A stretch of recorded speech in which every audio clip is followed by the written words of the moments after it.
வணக்கம். நீங்கள் பார்த்து கொண்டிருப்பது குஃபா மதுரை மாவட்டம் கள்ளிக்குடி தாலுக்கில் வந்து பேசிகிட்ருக்கேன். நம்ம சேனல் பிடிச்சிருந்தா சப்ஸ்கிரைப் பண்ணுங்கள். அதேமாதிரி பக்கத்துலேயே பெல் ஐக்கான் இருக்கும், அதையும் ப்ரெஸ் பண்ணி வச்சுக்கோங்க. அப்போ தான் நம்ம போகிற ஒவ்வொரு வீடியோவும் உங்களுக்கு நோட்டிஃபிகேஷன் வரும். இன்றைக்கி நம்ம பார்க்க போகிற டாபிக் என்னென்னா, இந்த ஆடுகளுக்கு தடுப்பூசிகளை பற்றி தான் பார்க்க போகிறோம். பொதுவாகவே இந்த நோய்கள் வந்து அதிகமான அளவில் வர்றதுக்கு காரணம் எப்படின்னா, இந்த மழைக்காலம், அதுக்கப்புறம் குளிர்காலம், இந்த மாதிரி டைமில் தான் வரும். நம்ம அதுக்கு முன்னாடியே நம்ம அந்த தடுப்பூசிலாம் போட்டு வச்சுக்கிறணும். நோய் வர்றதுக்கு முன்னாடி, அதாவது அடுத்த மாதம் தான் மழை காலம்னா அதற்கு முன்னாடியே நம்ம வந்து தடுப்பூசிகள் எல்லா ஆடுகளுக்கும் போட்டு வச்சுக்கிறணும். அப்படி போட்டு வச்சா தான் நோய்கள் வந்து பரவாமல் இருக்கும். குறிப்பாக இந்த நோய் வந்து பரவக்கூடிய நோய் தான். ஒரு ஆட்டுக்கு வந்துச்சுன்னா அதுலேருந்து அப்படியே அடுத்தடுத்து இருக்க எல்லா ஆட்டுக்குமே பரவி போகும். அதனால் நம்ம வந்து தடுப்பூசி கண்டிப்பாக நம்ம ஊரில் போடணும். இது வெள்ளாடுகளாகட்டும், அதுவும் இல்லாமல் செம்பறி ஆடுகளாகட்டும், எந்த ஆடு இருந்தாலும் நம்ம கண்டிப்பான முறையில் போடணும். இப்போ நம்ம 2 ஆடு வச்சுருந்தோம்னா எந்த விதமான பிரச்சனைகளும் இல்லை. இப்போ 10 ஆடு வச்சுருக்கோம், அதுக்கு மேலே நம்ம வச்சுருந்தோம்னா கண்டிப்பான முறையில் நம்ம வந்து தடுப்பூசி போட்டுடணும். அப்படி போட்டால் தான் நம்மளுக்கு நல்லது. ஏன்னா ஒரு ஆட்டிலேருந்து நிறைய ஆட்டுக்கு பரவுறதுக்கு வாய்ப்பு இருக்குது. அதுவும் இல்லாமல் நம்ம அக்கம் பக்கத்தில் ஆடு வளர்ப்பாங்க, அவங்களுக்கும் பரவுறதுக்கான வாய்ப்பு இருக்குது. நம்ம இனி வரும் காலங்களில் நம்ம என்னென்ன நோய் வருதுன்னு பார்ப்போம். நம்ம இனி வரும் காலங்களில் பிபிஆர் கண்டிப்பான முறையில் வரும். இது வந்து ஒரு சுழற்சி முறையில் தான் வந்துட்டுருக்கு. 12 மாதங்களும் இந்த பிபிஆர் வந்து உயிர் வாழ்ந்துக்கிட்டே தான் இருக்கும். அதனால் நம்ம அந்த பிபிஆர் மட்டும் எப்பயுமே ஒரு 3 மாதத்துக்கு ஒரு தடவை இடைவெளிக்கு அந்த மாதிரி இதில் நம்ம வந்து பிபிஆர் வேக்சின் வந்து போட்டுக்கணும் ஆடுகளுக்கு.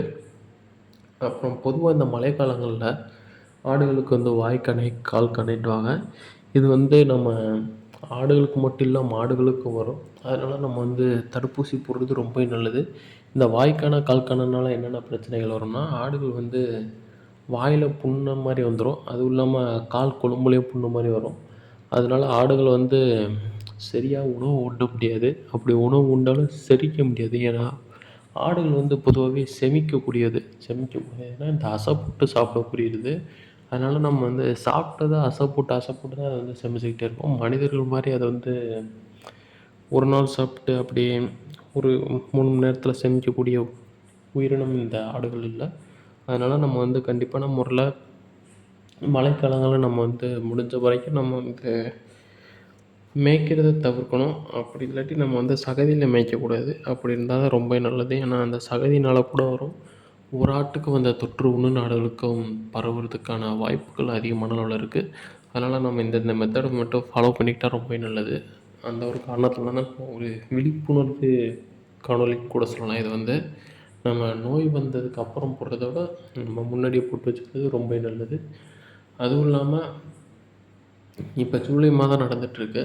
ஆகஸ்ட், செப்டம்பர், அப்படியே செப்டம்பருக்கு அடுத்து நம்மளுக்கு வந்து மழைக்காலங்கள் ஸ்டார்ட் ஆயிரும். அதனால் நம்ம வந்து அடுத்த மாதம் ஆகஸ்ட்லேயே நம்ம வந்து ஆடுகளுக்கு வந்து ஊசி, இந்த தடுப்பு மருந்துகள்லாம் போட்டோம்னா ரொம்ப நல்லது. கவர்மெண்ட் சைட்லேருந்தே நம்மளுக்கு வந்து ஃப்ரீயாக ஒரு சில இடங்களில் போட்டுட்ருக்காங்க.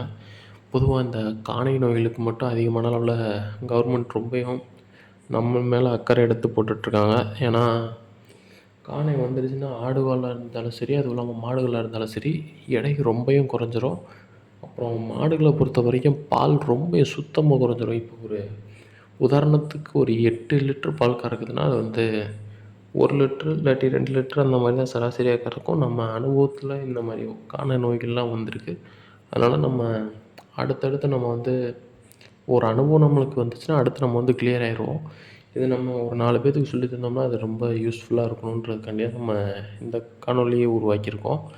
அதுவும் இல்லாமல் இனி வரும் மழைக்காலங்களில் நீங்கள் ஆடுகளாகட்டும், அதுவும் இல்லாமல் மாடுகளாகட்டும் கொஞ்சம் கம்மியான அளவில் வாங்கி வச்சுக்கோங்க. குறிப்பாக இந்த செட்டுலாம் இன்னும் ஒரு 2 மாதத்துக்கு அப்புறம் மழைக்காலங்கள் அதிகமாகவே ஸ்டார்ட் ஆயிரும். நம்ம ரொம்ப அவதிப்பட்டோம் இந்த மழைக்காலங்கள்ல. ஏன்னா தரை போட்டுட்டோம் தெரியாத்தனமாக, ஒரு சில இடத்துல மட்டும் தரையை போட்டு வச்சுட்டோம். அதனாலே நம்மளுக்கு ஒரு பெரிய தலைவலின்னு சொல்லலாம். ஏன்னா தரை போட்டதுனால ஆடுகள் வந்து சாணி, அதேமாதிரி அதனுடைய யூரின்லாம் போகும்போது அந்த தரைகள் எல்லாமே ரொம்ப நாஸ்தி ஆகிடுது. டெய்லி நம்ம கழுவி விடுற மாதிரி ஆயிடுது. அப்படி டெய்லியும் நம்ம வந்து கழுவி விட்டாலும் அது வந்து உணர மாட்டேங்குது. இந்த மாதிரி பல சித்திரவதைகள், பல பிரச்சனைகளை நம்ம பார்த்துட்டே இருந்தோம். அதனால் நீங்கள் ஆடு வளர்க்குறதா இருந்தாலும் சரி, இல்லை கோழி, மாடு வளர்க்குறதா இருந்தாலும் சரி, நீங்கள் தரையை மட்டும் போடவே போடாதீங்க. வெறும் மண் தரையிலே போட்டு வளங்க ஸ்டார்டிங்கில். அப்புறம் போக போக நம்மளுக்கு இடம் பெரிதாக இருந்துச்சுன்னா நம்ம கண்டிப்பான முறையில் தரை போடலாம்.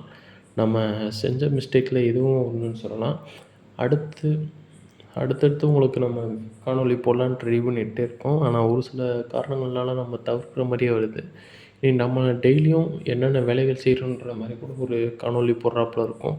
அதை கூட நம்ம தொடர்ந்து போடுறேன். ஆடுகளுக்கு என்னென்ன பசுந்தீவனம் போடுறேன், அதுவும் இல்லாமல் என்னென்ன அடர் தீவனம் போடுறேன்.